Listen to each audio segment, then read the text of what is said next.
મહીસાગર જિલ્લામાં શિક્ષણ મંત્રી કુબેર ડિંડોરે ઉખરેલી ખાતેથી વિકસિત ભારત સંકલ્પ યાત્રાનો શુભારંભ કરાવ્યો। મોદી સરકારની ગેરંટી વિકસિત ભારત સંકલ્પ યાત્રાનો જનકલ્યાણકારી યોજનાઓથી વંચિત લાભાર્થીઓને આવરી લેવાનો લક્ષ્યાંક છે। વડાપ્રધાન નરેન્દ્ર મોદીના નેતૃત્વમાં 15મી નવેમ્બર જનજાતીય ગૌરવ દિવસથી આરંભાયેલી મોદી સરકારની ગેરંટી વિકસિત ભારત સંકલ્પ યાત્રા સરકારની તમામ જનકલ્યાણકારી યોજનાઓ ઘર ઘર સુધી પહોંચાડીને વંચિત લાભાર્થીઓને આવરી લેતી 100% લક્ષ્યાંક હાંસલ કરવાના નિર્ધાર સાથે આ યાત્રા ગામડાઓમાં ઠેર ઠેર ભ્રમણ કરી રહી છે। ત્યારે મહીસાગર જિલ્લામાં યાત્રાને રથને શિક્ષણ મંત્રી કુબેર ડિંડોરના હસ્તે મહીસાગર જિલ્લાના ઉખરેલી પ્રાથમિક શાળા ખાતેથી લીલી ઝંડી આપીને શુભારંભ કરાવ્યો। આ કાર્યક્રમમાં પ્રધાનમંત્રીના લાભાર્થીઓની સાથેના સંવાદનું જીવંત પ્રસારણ સૌએ નિહાળ્યું હતું અને નમો ડ્રોન દીદીની યોજનાની શરૂઆત તાળીઓથી વધાવી હતી।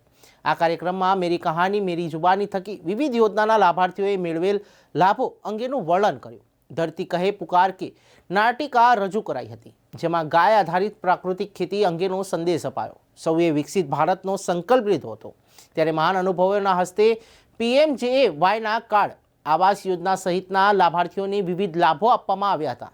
સાથે સાથે નજીકના ખેતરમાં ડ્રોન પરીક્ષણ પણ કરવામાં આવ્યું। મહીસાગર જિલ્લામાં વિકસિત ભારત સંકલ્પ યાત્રાનો શુભારંભ પ્રસંગે જિલ્લા પંચાયતના પ્રમુખ બાબુભાઈ પટેલ, કલેક્ટર ભાવિન પંડ્યા, જિલ્લા વિકાસ અધિકારી ચંદ્રકાંત પટેલ, તાલુકા પંચાયત પ્રમુખ હરેશભાઈ વળવાઈ, APMC ચેરમેન શાંતિલાલ સહિત અધિકારીઓ, પદાધિકારીઓ અને વિશાળ સંખ્યામાં ગ્રામજનો ઉપસ્થિત રહ્યા હતા।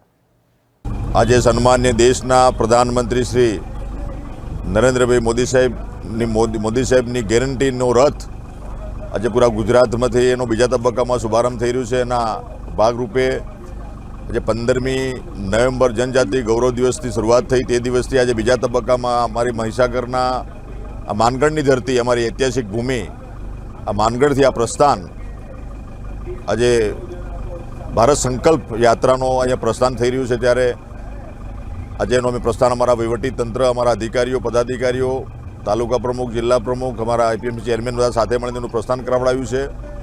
મોદી સાહેબનો જે સંકલ્પ છે એ મોદી સાહેબનો નહીં, પૂરા દેશની જનતાનો સંકલ્પ છે।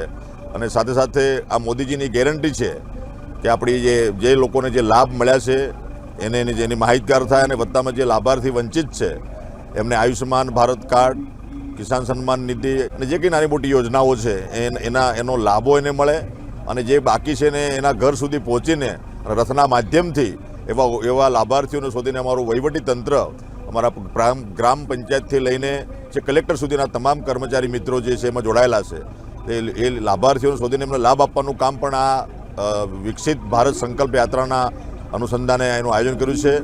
અને મોદી સાહેબનો સંકલ્પ જે છે કે દેશમાં 13 કરોડ જેટલા ગરીબો ગરીબી રેખાથી બહાર આવ્યા છે, અને બાકીના જે લોકો રહ્યા છે એમને પણ એમનો લાભ મળે અને એ પણ સુખાકારના પંથે આગળ વધે, એ ભાવ સાથે આજે માનગઢની ધરતી પરથી અમે આ ભારત સંકલ્પ યાત્રાનો, વિકસિત ભારત સંકલ્પ યાત્રાનો અમે પ્રસ્થાન કરાવ્યું છે। અને તમામને હું પણ ઢેર સારી શુભકામના પાઠવું છું। નવું વર્ષ 2080 બધાના માટે શુભદાયી નીવડે, ફળદાયી નીવડે, નવા સંકલ્પો સાથે, નવા આઈડિયા સાથે, નવી સિદ્ધિઓ સાથે, નવા વિચારો સાથે બધા આપણે આગળ વધીએ।